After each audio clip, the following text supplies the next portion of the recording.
Touching you on a wonderful Monday evening. We are Galaxy Radio. Like I said, we have in the house, we have Brother Matthew in the house with us, and we have Brother Ken. I want to say, welcome, Brother Matthew to Galaxy. Thank you very much. Thank you. Hello to all the listeners, and thank you for bringing me onto your program. It's great being here. Rise up to Brother Ken. Thank you for inviting us onto your program, and we want to big up Galaxy Radio and all its supporters. You know what? We love you, and keep on supporting the good man and the good work. Give thanks. You know, yes, Brother Matthew. Yes. The Gambia vibes. Yes. The Gambia vibes. Glad to see what you're doing down there in the Gambia. If you can just introduce yourself fully to the listener and just tell them about your what project. I'm doing and who I am. Well, I don't think I'm any different to anybody who's listening at the moment, actually, because I've been in this country from the early 60s. Originally, I came from Grenada. My family came from Grenada. We've lived through all the trials and tribulations of the last 20, 30 years in this country. Luckily, you know, God always helps me for some reason. My mother says I'm a creator, so anything I do, I try and create, try and make it work, kind of a situation. But a few years back in 2005, I needed a holiday. I was working too much. So my partner at the time said, oh, you need to have a break, you know, I said, all right. Just find somewhere in Africa. It must be not Tunisia, you know, it has to be Africa, you know. So anyway, we found Gambia, and, you know, I kind of a half promised that I wouldn't look at properties or anything like that. So I had a friend at the time who was doing a project, giving out stuff for schools and fundraising and Hearts to Africa. Oh yes. Hearts to Africa. Yeah. So for the first week or so, I went around with them giving out books and other materials to schools, which was great because I'm seeing now for first hand how the villages are, who the people are, how things are. And it was nice. It was kind of rewarding. I like Gambia because it reminded me of the Caribbean. You know, insofar as it's not too big, it's not Nigeria, it's not Senegal, it's not any of those places. You know, it was almost like going back to the countryside. You know, I like that, but I also saw lots of other resemblance in terms of people selling on the beach and the way they're having to walk that hot sand every day with their wares, trying to sell to tourists that, you know, weren't paying them any mind and so on. So it kind of, I felt it. I felt the country. I felt the struggle that the people were having. Anyway, the second week, I thought, let me have a look and see what properties are around. So I kind of went around for a few days, and someone local told me about this resort that was actually in the center of everything, but it had been closed for a few years. This resort was a resort called Sambu's. It was started by an African man some time ago, and I think in the first recession back in the 80s, 90s, he lost it. And it was bought by an Indian man for his son because it was a beautiful place, and he said that he's buying it for his son. But his health deteriorated, so he put it up for sale. And it was just happened to be at the time when I was there, so I thought. Ancestor work, right? So I just fell in love with it. The place was beautiful. You know, you walk off the main road. It's on a corner, so on one side of it you've got a road going down to the beach, and on the other side you've got the main road. So you walk off the main road, you walk through the gates. These big pine trees and mango trees and pathways and everything just seemed just totally tranquil. I thought, this is fantastic. And for the price, I bought it for a reasonable amount of money. But at the same time, I felt that the things that I wanted to do, I couldn't do those things in the Caribbean. As much as I loved the Caribbean, I knew that I wouldn't be able to do the type of things I wanted to do in the Caribbean. And this gave me an opportunity to do it. You know, it's a winter holiday destination. You know, people go there during the off-season. The climate is exactly the same as the Caribbean. We have the same rainy season. We have the same time zone. We have the same everything. So it wasn't difficult to like it. And so I bought it. I bought it the second week I was there. And the barrister who did the transaction, he came to London, and we had never met. We'd only spoken on the phone. And when he came to London, we met in a hotel in Edgware Road, and I could see him coming through the door, and I was sitting in the reception bar waiting. He walked past me, he looked around, he's walking up and down, looking around. So I stopped him and I said, "Sharif, you looking for me?" So he says, he couldn't believe that he was a black person. Because he says, these things don't happen. He says, these things only happen with white people. I says, well, why? He says, that's how it's always been. He's never, ever had a transaction that size with a black person. So I said, no, hey, come on. We're living in the 21st century, and it's time for us to do the things we want to do. And that's how it came about. That's basically how it came about. And it's the ideas them that you're putting in it, Well, one of the things that that kind of struck me when I went to Gambia is that, first of all, most of the things in Gambia are owned by either Indians or Lebanese or people like that, and they don't see Africa like how I see Africa. You go into a hotel room in Africa, you want to feel like you're in Africa. You don't want to feel like you're in Spain or you're on the Riviera or you're in London, So, and the project that I've undertaken is a big project because it's a large, very large resort,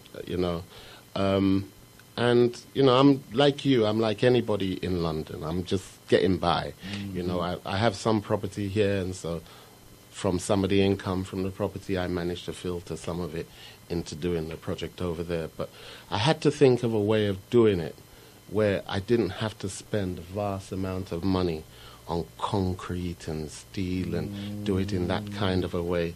So I searched in it, and I came up with doing it with compressed earth blocks or Dorby blocks. Now these blocks are made from waste from the roads, from the quarries, and so on. The waste combined, it's like cooking a soup. If you're cooking a broth, you're cooking a broth. If you're cooking a chicken soup, it's a chicken soup. If you're making blocks, you're making blocks. And the ingredients that go into that soup, we produce beautiful quality blocks. I've seen them. Beautiful quality blocks. And they remind me, I suppose, of bricks that you see on English buildings. One, for me, it became much more economical to do it like that. So what I did is that I found a machine that I was happy with. I got it from India. I went to India. I did a course.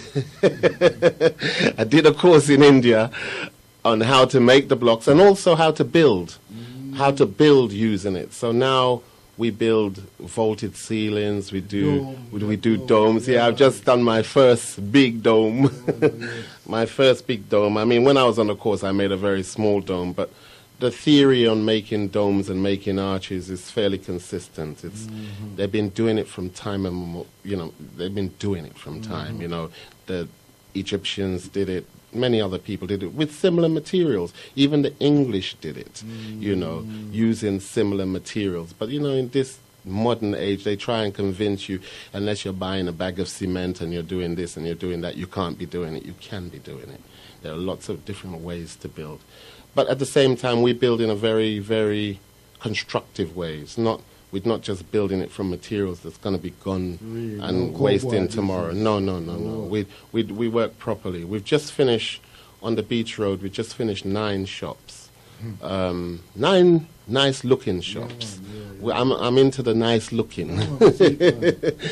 But naturally nice-looking. Not nice-looking because it's all glitzy. I believe in mixing it a little bit, so it's a little bit of bling but a lot of natural, and you put it all together, and then you get good results.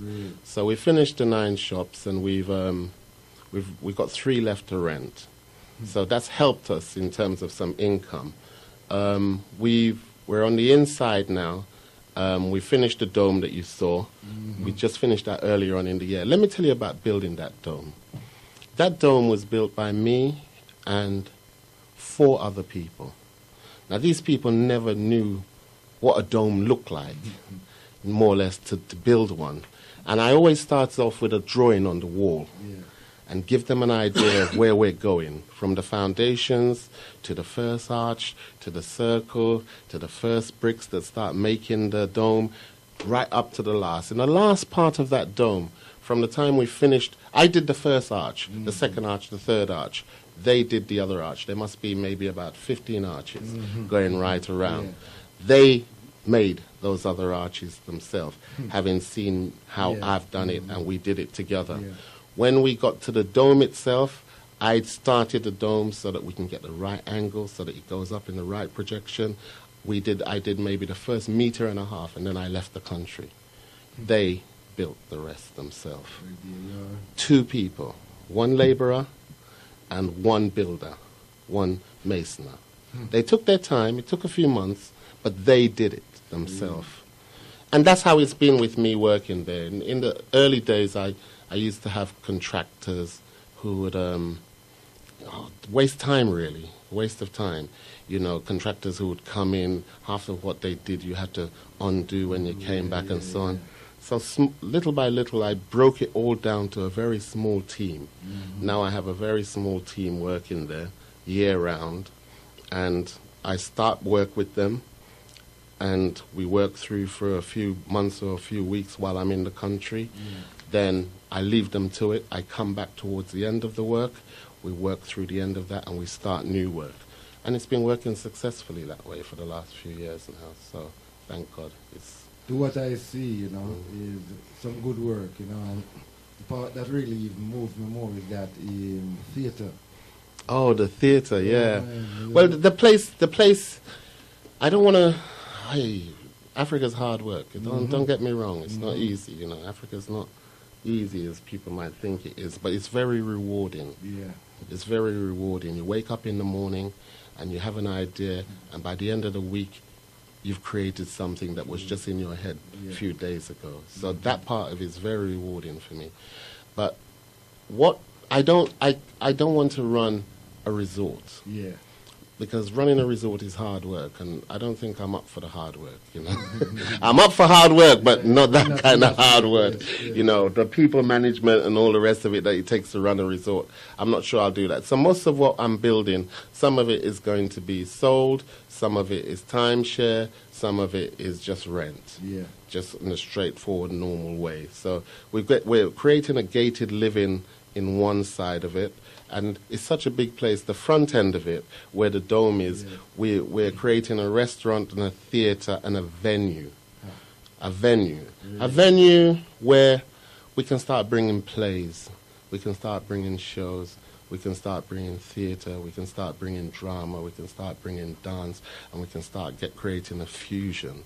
So we have a very nice stage which we've set up, with the changing facilities and all the rest of it. We have a nice restaurant. Capacity maybe about 2,500 people. We want to get that fusion, mixing soca music and zouk music and African music and Ghanaian music and everything that we know, as well as Caribbean people. That's right, that we know, together with their music, because so much of it is so close. And the drama and the dance, I mean, talking about it just makes me want to just finish things quick. But we're trying to do it correct. We want to have proper production, we have proper lights, proper shows, proper management.